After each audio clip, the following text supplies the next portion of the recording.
السلام عليكم. أعوذ بالله من الشيطان الرجيم. بسم الله الرحمن الرحيم والصلاة والسلام على رسولنا محمد سيد الأولين والآخرين.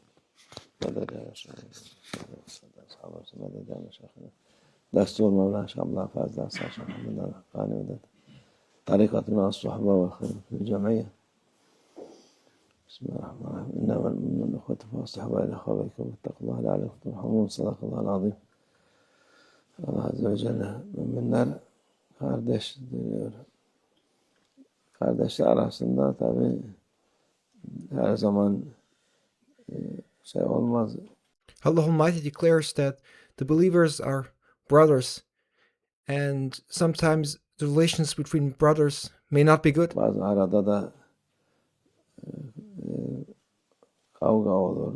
Sometimes brothers may argue, Ya birbirlerine karşılık bir şeyler olur. or something may happen in between them that causes animosity or hostility against each other. Onun aralarını bulun diyor. But Allah Almighty orders us that we should make sure to reconcile each other and to help brothers to reconcile. Allah Azze ve Celle ki rahmeti üzerinize olsun. Help to get along well with each other, and if you see brothers fighting each other, help them reconcile so that you may obtain Allah Almighty's mercy. İnsanoğlu tabi hata yapar. Humans do make mistakes. Hata yapınca af ister karşıdan hata yapmışsa. And it is in human's nature that if somebody commits a wrong, the other side expects that person to apologize. Onun hatasını affeden Allah affedenleri sever diyor. And you must know that those who forgive are beloved by Allah Almighty. Allah Almighty loves those who forgive. İhsan edenleri sever.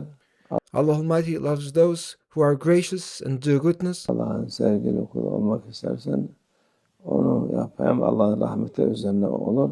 If you want to be a servant beloved by Allah Almighty, then forgive the wrongdoings and mistakes committed by your believing fellow Muslim brothers, and Allah Almighty will shower His mercy upon you. Hem Allah'ın sevdiği kullarından olursun. If you forgive your fellow Muslim brothers and sisters for their wrongdoings, then you will become a servant whom Allah Almighty loves. İnsanoğlunun bir başka şeylerde başka mahlukatlarda olmayan şey var. Unutmaz. Humans have that specific trait that they don't forget. Bir şey oldu mu şey yapar. Bana bu adam böyle yaptı. Onu ya söyleyeceğim ya döveceğim. So if somebody gets wronged, or if somebody experiences a mistake or wrongdoing committed by others, then they will hardly forget that, and they will want to take revenge. They either want to curse them or beat them up. De şey yapar, aklından geçirir. İçinde kin olur. If somebody undergoes a wrongdoing committed by others, then they will foster that bad feeling within themselves, and they will want to take revenge, to fight back either by words or by deeds, and they will keep that grudge. Bu şeylerde yok. Başka mahlukatlarda yok. There's no other creature which has that trait of seeking revenge. Onlarda falan yok. Bazılarında var mesela. Devede, filde, onlarda şey olur. Unutmazlar. Daha sonra gelip o kötülük yapan yahut ona eziyet edeni bulursa intikam alır ya şey yapar. O meşhurdur ama başkalarında yok. There are no other creatures like humans who have that sense of animosity and that characteristic of not forgetting a wrongdoing. Camels and elephants, they may remember if they have been tyrannized, and if they have been exposed to abuse, and then they will take their revenge if they encounter that a person. But among other creatures, the human being is unique in that trait of not forgetting the wrongdoing somebody has committed and seeking revenge. Biz hayvan birbirini vurur, biraz sonra gider şey yapmaz, durmaz ama insan Animals, they fight back immediately, and then they forget. They don't keep that grudge. They do not seek revenge. onu imtihan olduğu için insanoğlunda var her türlü iyilik de var, kötülük de var. But as humans undergo tests in this world, they have this feeling and characteristic that they may seek revenge. Allah Azze ve Celle iyilik yapmayı emreder. Allah Almighty has equipped us with both positive and negative characteristics, and Allah Almighty has ordered us to not do what is bad, but instead to do what is good. İyilik yapanı, Allah'ın emrini tutanı sever.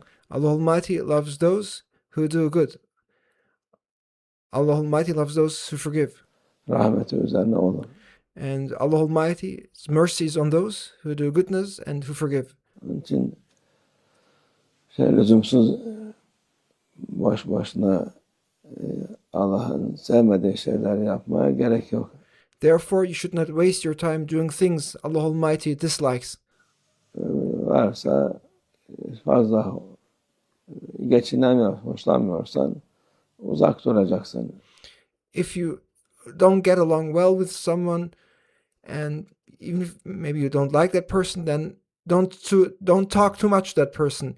Keep your distance. Fazla muhatap olmayacaksın. Don't be in situations where you will confront that person. Öyle geçip gider hayat. Her şey geçer, hiçbir şey. But there's no need to hold a grudge. Life is passing by. Sabit değil, hiçbir şey olduğu gibi durmaz. Nothing remains forever in this world. Bir bakarsın artık hiçbir şey kalmamış. And if you are just patient, you will realize that in the end, nothing will remain. Onun için buna dikkat etmek lazım. This is something you must pay attention to not hold a grudge. Husumet, küsmek falan onlar Allah'ın sevmediği şeyler. Hostility, being offended, holding a grudge. Those are bad characteristics, and those are things Allah Almighty does not love. Mümin için 3 günden fazla küs durmak olmaz diyor Peygamber sallallahu aleyhi ve sellem. For a believer to stay offended for more than 3 days is not allowed, says the Prophet, peace and blessings be upon him. Hoşlanmadım, konuşma, selam ver, o kadar uzak dur. If you don't like a person, you don't have to talk to them too much. Just give your greeting, give your salams, and then stay away.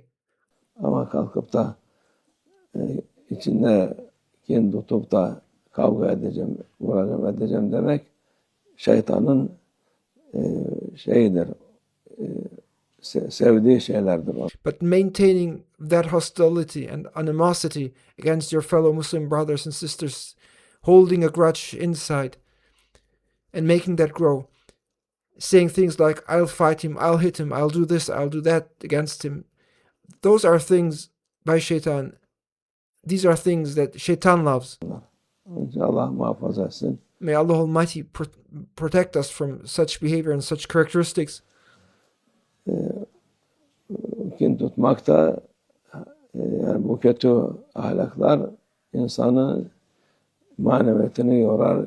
Holding a grudge, hostility, animosity, all those bad feelings you hold against others will tire your spirituality. Kendisi maneviyat yorulunca kendisi de yorulur. And when one's spirituality is tired, the person themselves also get tired. İnsan da her türlü aklı da başka şeye düşünmez. And then that person becomes preoccupied with thinking about nothing else.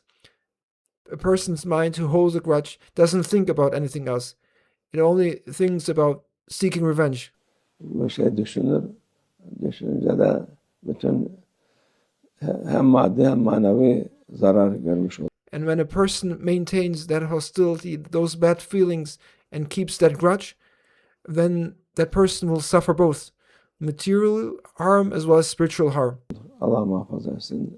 May Allah Almighty protect us. Nefsimizin şerlerinden Allah muhafaza etsin. May Allah Almighty protect us from the evils of our egos. Ve minallah tevfik. El Fatiha.